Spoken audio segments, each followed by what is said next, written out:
V एक non zero finite dimensional vector space है over the field R, और T V से V पर एक लीनियर ऑपरेटर है जहां पे कर्नल ऑफ T जो होगा वो इमेज ऑफ T के बराबर है।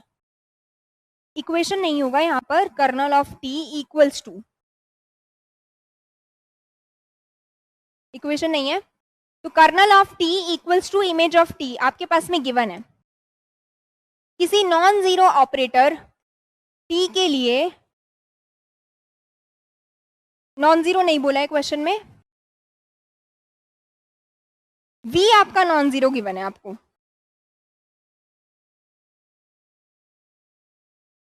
V नॉन जीरो गिवन है, और जो T ऑपरेटर आपका गिवन है V टू V।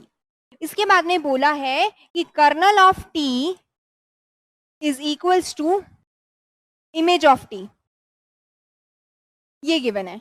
आपको पता है कि रैंक नलिटी थ्योरम से dimension of V is equals to dimension of kernel of T और dimension of image space of T, dimension of kernel of T plus dimension of image space of T। तो यहां से आपको colonel और image space दोनों equal दे रखे हैं, मतलब उनकी डायमेंशन भी इक्वल होगी। तो डायमेंशन इक्वल होगी तो ये हो जाएगा 2 times dimension of image space of T। इसका मतलब ये हुआ कि dimension of V is equals to 2 times dimension of image space of T। तो dimension of V upon 2 is equals to dimension of image space of T। यहां से हम बोल सकते हैं कि V का जो डायमेंशन होगा वो हमेशा इवन होगा, क्योंकि 2 जो होगा वो डायमेंशन ऑफ V को डिवाइड करेगा। तो यहां से हम बोल सकते हैं V का जो डायमेंशन होगा वो हमेशा इवन होगा। तो ऑप्शन ए आपका ट्रू हो जाएगा। ठीक है, तो नेक्स्ट ऑपरेटर, नेक्स्ट ऑप्शन की बात करते हैं। Trace of T is zero. Now आपको गिवन है कर्नल ऑफ T और इमेज स्पेस ऑफ T बराबर दे रखे हैं। तो अगर कोई vector Tx image space of T में बिलोंग करता है तो वही सेम Tx जो होगा वो कर्नल ऑफ T में भी बिलोंग करेगा, क्योंकि इमेज स्पेस ऑफ T और कर्नल ऑफ T जो होंगे वो बराबर होंगे। इसका मतलब ये हुआ, अगर ये वेक्टर है वो कर्नल ऑफ T में बिलोंग कर रहा है तो इसके ऊपर आप T ऑपरेट करोगे तो आपको जीरो मिलेगा। यहां से आप बोल सकते हो टी स्क्वायर जो होगा वो जीरो हो जाएगा। टी स्क्वायर जीरो होने का मतलब ये हुआ कि टी हमारा जो होगा वो क्या होगा, निलपोटेंट ऑपरेटर होगा।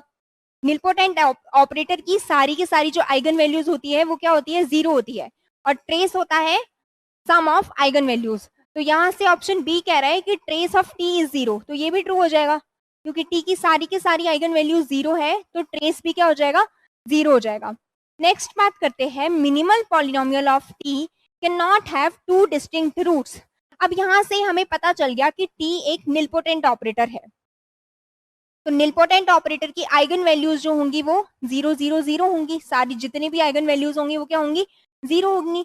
और क्वेश्चन कह रहा है कि minimal polynomial of T can not have two distinct root, मतलब मिनिमल पॉलिनोमियल के पास में कोई भी दो डिस्टिंक्ट रूट नहीं होंगे, मतलब मिनिमल पॉलिनोमियल के पास में सारे के सारे रूट्स जो होंगे वो सेम रूट होंगे, तो टी के पास में भी सेम ही रूट है। ऑप्शन सी भी आपका जो होगा वो क्या हो जाएगा, करेक्ट हो जाएगा। नेक्स्ट ऑप्शन बोल रहा है कि minimal polynomial of T is equals to characteristic polynomial. कोई जरूरी नहीं है, मिनिमल पॉलिनोमियल और कैरेक्टरिस्टिक पॉलिनोमियल का इक्वल होना कोई जरूरी नहीं है, क्योंकि यहाँ पर आपको टी एक निलपोटेंट ऑपरेटर दे रखा है, और निलपोटेंट ऑपरेटर के लिए मिनिमल और कैरेक्टरिस्टिक बराबर हो भी सकते हैं और नहीं भी हो सकता है, डिपेंड करता है टी के ऊपर। आपका टी कितने क्रॉस कितने का मैट्रिक्स बन रहा है उसके ऊपर डिपेंड करेगा। तो आप श्योरिटी के साथ में तो ये चीज नहीं बोल सकते, और क्वेश्चन में आपसे पूछा नेसेसरीली ट्रू, मतलब जो स्टेटमेंट हमेशा ट्रू होंगे, तो ऑप्शन डी जो होगा वो फॉल्स हो जाएगा। तो इस क्वेश्चन के आपके ए बी और सी ऑप्शंस जो होंगे वो करेक्ट हो जाएंगे।